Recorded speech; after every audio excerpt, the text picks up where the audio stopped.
Good morning, children. So today we'll be proceeding to the next part of the chapter, that is the plant tissues. Last day we did the introduction to plant tissues. We studied what is the meaning of tissues. For that we went back to the chapter on cells from class 6. We also got to know how cells are related to atoms.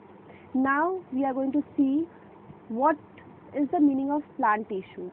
Now in the further chapters you are also going to see how the tissues come together and forms the organs, then the organ systems, and then the organisms, right? So to understand the organism called the plant and to know about them in details, we also have to know about the things they are made up of. They are made up of minute structures called the plant cells. These plant cells will be coming together to form the plant tissues. Now the plant tissues that is there is of two types, that is meristematic tissues and permanent tissues. The big difference that is there between us and plants is that we don't grow forever in our life. At certain point of time we stop growing and we start aging, and then finally we die.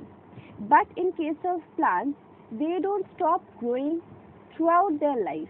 They are going to continue. Even if I break off a branch, it will be producing new leaves and new branches eventually. But if I break off any of my body parts, say a finger, new finger will never be coming out, except if it is a lizard. That's a different story altogether.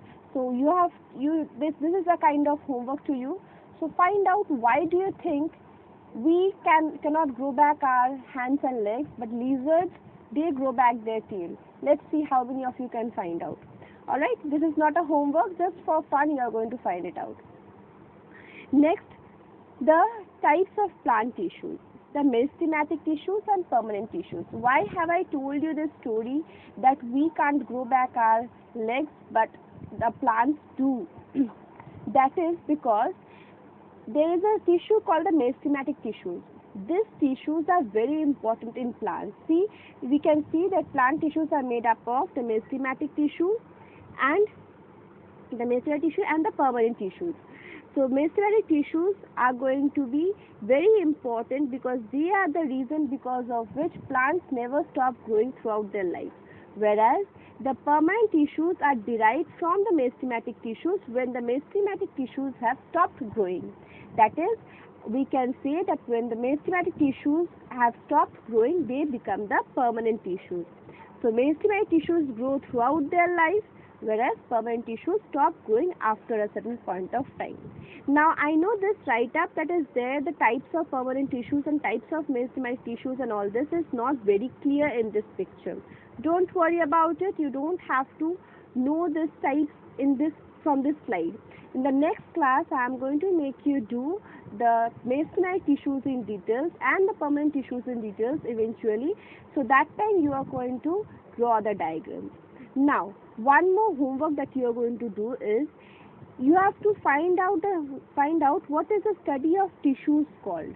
All right. So that is one of your homework.